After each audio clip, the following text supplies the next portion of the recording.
লাভ ক্ষতির অঙ্ক WB classic 2019 সালে এসেছে। আমরা ফার্স্টে অঙ্কটা করার জন্য ফার্স্টে লিখে নেব অ্যামাউন্ট ফার্স্টে লিখে নেব, তারপর লিখব কোয়ান্টিটিভ মানে হচ্ছে কতটা পরিমাণ নিয়েছে।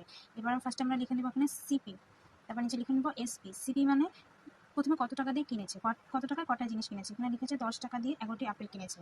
তারপরে আমরা দেখবো এখানে 11 টাকায় 10টি আপেল কিনেছে, লিখে নিলাম 11 টাকা দিয়ে 10টি আপেল কিনেছে। আমরা এরপর বের নেব সিপি মানে ক্রয় মূল্যটা বেরিয়েছে 100, আর এসপি মানে হচ্ছে বিক্রয় মূল্য হচ্ছে 11 গুণ করলে হয় 121। তাহলে আমরা দেখে নেব সিপি আর এসপি মানে সিপি মানে ক্রয় মূল্য কত আর বিক্রয় মূল্য কত। বিক্রয় মূল্য হচ্ছে 121 আর হচ্ছে সিপি মানে 110। তার মানে 121 থেকে 100 বিয়োগ করলে কত হয় 21, মানে 21% তাদের লাভ হয়েছে।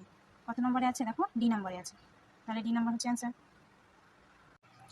ফুড এসআই আসা 2024 সালের প্রশ্নটি বলেছে 5 টাকায় 10টি ডিম ক্রয় করে 10 টাকায় 5টি ডিম বিক্রয় করলে লাভের হার কত। আমি প্রথমে বলে দিয়েছিলাম ফার্স্টে অ্যামাউন্ট লিখতে হবে, তারপর কোয়ান্টিটি, তারপর ফার্স্টে লিখতে হবে সিপি এসপি। সিপি মানে হচ্ছে কত টাকাতে কিনেছিল, এখানে হবে হচ্ছে 5 টাকায় 10টি ডিম ক্রয় করে আর 10 টাকায় 5টি ডিম বিক্রয় করে।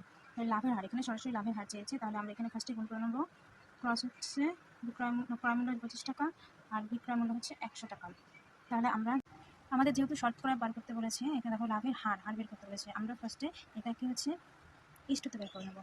সিপি এসপি, সিপি হচ্ছে 25 আর এসপি হচ্ছে 100। আমরা কাটাকাটি করে নেবো, 25 দিয়ে কাটলে 25, 4 25 100, তাহলে 1:4। তাহলে আমরা এখানে দেখবো কত টাকা লস হয়েছে, 3 টাকা। তাহলে আমরা লস বা লাভটাকে উপরে লিখবো আর নিচে হচ্ছে ক্রয় মূল্য ইন্টু 100, তাহলে 3 100 300 30%, মানে হচ্ছে 300% হবে অ্যান্সার।